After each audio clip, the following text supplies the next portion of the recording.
Bonjour à tous, aujourd'hui vidéo consacrée au personnage de l'eau. La miniature est là pour attirer, mais on va pas juste faire une théorie sur ça. Je vais voir plus large et parler de l'eau dans sa globalité et ce qu'on va pouvoir attendre de lui pour la suite de One Piece. J'aimerais déjà commencer par le niveau de puissance actuel de l'eau. Ça va permettre, je pense, d'avoir une idée de ce qu'il représente dans l'univers. On connaît tous le CV de l'eau en termes de bagarre. Dans les derniers chapitres, il est aux côtés de Luffy et Kid versus Kaido. De par ceci et son ancien statut de Shichibukai, il fait partie du trio de tête des Supernovas. Il confirme d'ailleurs ce statut par la fessée mise à Hawkins et sa présence sur le toit d'Onigashima. Petit bilan avec ceci, l'eau faisant partie des 3 meilleurs, le terme meilleur englobe plein de choses sur le papier et scénaristiquement dans l'histoire. Je parle bien sûr des Supernovas, pas des 3 meilleurs personnages de One Piece. De plus, ça fait un moment qu'il partage les aventures de Luffy. Si on s'arrête là-dessus, on peut espérer le voir pour la bataille finale du roi des pirates. Mais continuons. L'eau, avec son fruit du démon et son panel d'attaque, sur le papier, c'est un monstre offensif. Gamma Knife, Radio Knife, Shambles, Tact, Counter Shock, des trucs de ouf. Dédicace au Gamma Knife que je trouve ultra classe et ultra puissant. Le genre d'attaque qui pourra terrasser Kaido. Malheureusement, Oda a dû trop lui en donner pour ce qu'il prévoyait d'en faire. On se retrouve donc avec un lot asthmatique qui crache ses poumons avec 3 rooms et se fait terrasser par Doflamingo. Parenthèse, mais ça m'énerve le système de Oda de rendre des persos nuls sur l'endurance pour nerf leur puissance shit. Coucou NR.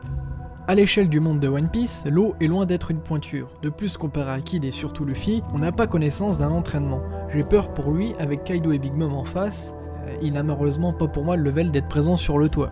Analyse de l'eau sur le thème puissance. Si je me base sur l'effet de l'eau en termes de puissance, s'il ne prend pas en force, je ne vois pas ce qu'il va pouvoir faire pour la suite de l'histoire. On voit tous les Mugi prendre des power-up récemment, cela n'est pas un hasard. C'est d'ailleurs pour moi scénaristiquement la cause la plus probable de mort de l'eau, pour faire écho à la miniature. Son manque de puissance, ça va peut-être lui coûter la vie face à Kaido et Big Mom. Mais heureusement, je ne vais pas parler que de la puissance de l'eau, et voici pour moi ce qu'il va le sauver d'une mort. L'eau, en dehors de la flotte de Luffy, est pour moi son plus grand allié. J'ai du mal à imaginer une traîtrise de sa part. Le fait d'être la tête pensante des Supernovas lui laisse de la place pour briller. Coucou le plan pour faire tomber Kaido, car avec ou sans les Kuzuki, c'était l'objectif de départ. Cependant, il y a une chose que je trouve extrêmement importante pour moi qui valide de la survie de l'eau et sa présence dans la suite de l'histoire. Il est porteur du Di et devant un poneglyphe sur Onigashima, nous dit qu'il veut trouver le secret des Di en pensant à Colason. Luffy souhaite vivre une aventure pour trouver le One Piece.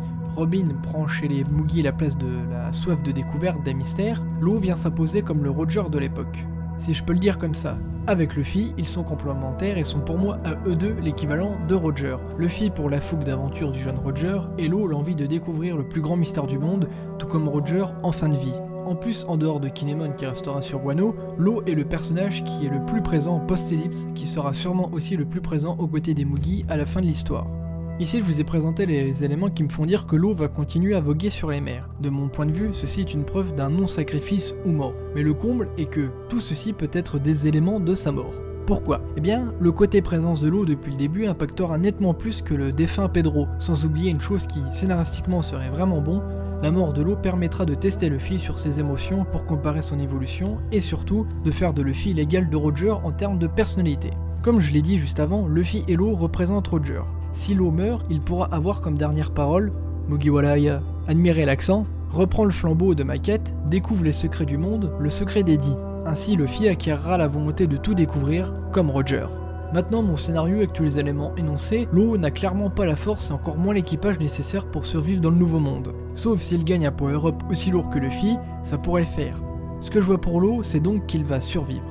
De plus, avec le dernier chapitre en date, et les paroles de Kid qui vont dans mon sens, il est possible qu'après Onigashima, l'eau devienne officiellement un pirate allié à Luffy. Il ne rejoindra pas sa flotte car ça fait subordonné, mais si tu t'attaques à l'eau ou Luffy, potentiellement l'autre réplique. À la différence avec la flotte qui, en toute logique, doit intervenir obligatoirement. Cela lui permettra de voguer un peu plus sereinement et de toujours être là pour le feu de l'action, et pourquoi pas, atteindre l'octel avec les Mugi. Petite parenthèse avant de se quitter, une alliance et un pirate allié ce n'est pas pareil. L'alliance, c'est on fait équipe dans un but commun. Allié, c'est on est potes ensemble et si on a des emmerdes, on se défend. Par exemple, à la guerre, la France s'est alliée à l'Angleterre pour combattre les Allemands. Une fois ceci fini, ils n'étaient plus alliés. Alors que des pays alliés, c'est si tu me déclares la guerre, je te déclare la guerre, comme ça a déclenché la Première Guerre mondiale. Voilà, pour ceux qui ont un petit peu de culture, ça vous a sûrement éclairé si vous n'avez pas compris la nuance entre pirate allié et alliance. Voici donc mon avis sur le sujet de quel avenir pour l'eau. Donnez-moi votre avis sur le sujet, vous pensez qu'il va survivre à Onigashima ou pas? Et je vous dis donc sur ce, à la prochaine.